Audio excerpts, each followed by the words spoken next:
আমাৰ মৰমৰ জুবিন গাৰ্গৰ যিটো পোষ্টমৰ্টেম কৰাৰ কথা আছিল পোষ্টমৰ্টেমৰ কাম সম্পূৰ্ণ হ'ল আৰু এতিয়া জুবিন গাৰ্গৰ পাৰ্থিৱ শৰীৰ আমাৰ ভাৰতৰ ৰাষ্ট্ৰদূত বা আমাৰ যিখিনি বিষয়া আছে বা জুবিনৰ বন্ধু আছে তেওঁলোকক অৰ্পণ কৰি দিয়া হৈছে।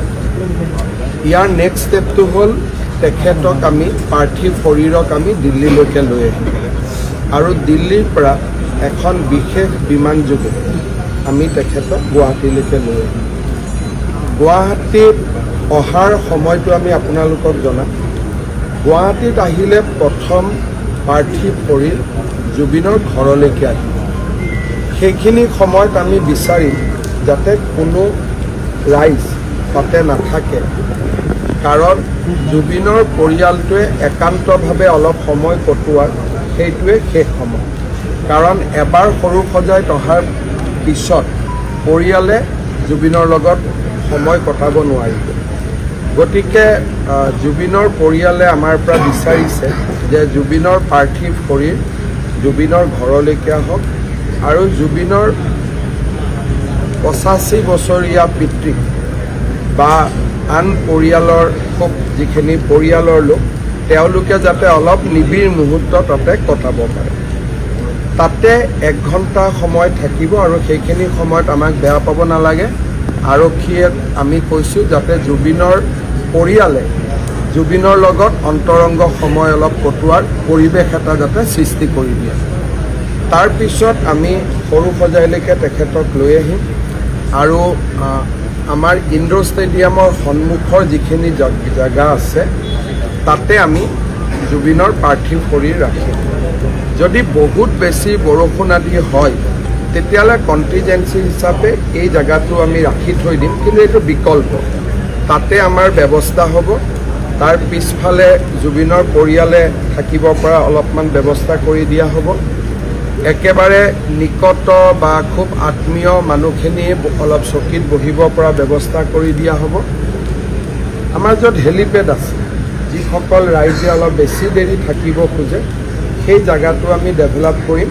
আমাৰ ইয়াৰ যিখিনি মাল্যৰ্পণ আদি হৈ থাকিব তাতে আমি চায়ো থাকিব পাৰিম আৰু গুৱাহাটীত বাকী যিমান আমাৰ ভিজুৱেল প্লেটফৰ্ম আছে তাতো আমি গোটেই আমাৰ ইয়াত শ্ৰদ্ধাঞ্জলি অনুষ্ঠানটো আমি পোনপটীয়াকৈ দেখুৱাই থাকিম।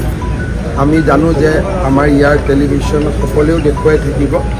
তথাপিতো যিসকল ইয়াত কিছু সময় থাকিব খোজে তেওঁলোকৰ কাৰণে আমি থকাৰ ব্যৱস্থা কৰি দিম।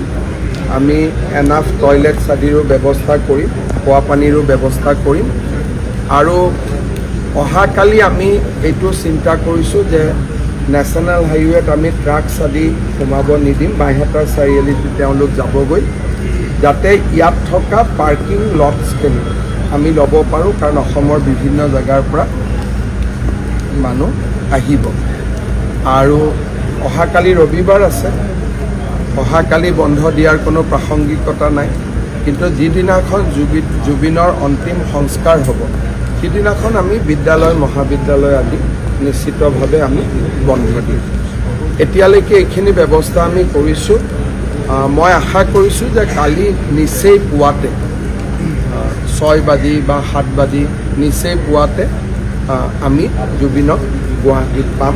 আজিৰ দিনটো আমি আগ্ৰহেৰে অপেক্ষা কৰিব লাগিব।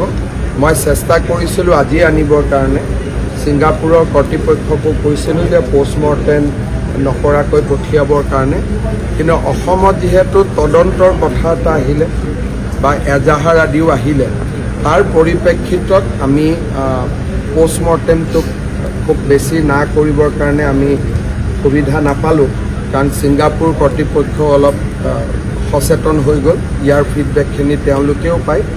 সেইকাৰণে আজি অনাৰ যিটো প্ৰচেষ্টা সেইটোত আমি সফল নহ'লোঁ, কিন্তু আজি নিশাৰ ভিতৰতে তেখেত দিল্লীলৈ আহিব আৰু দিল্লীৰ পৰা আমি বিশেষ বিমানেৰে তেখেতক গুৱাহাটীলৈ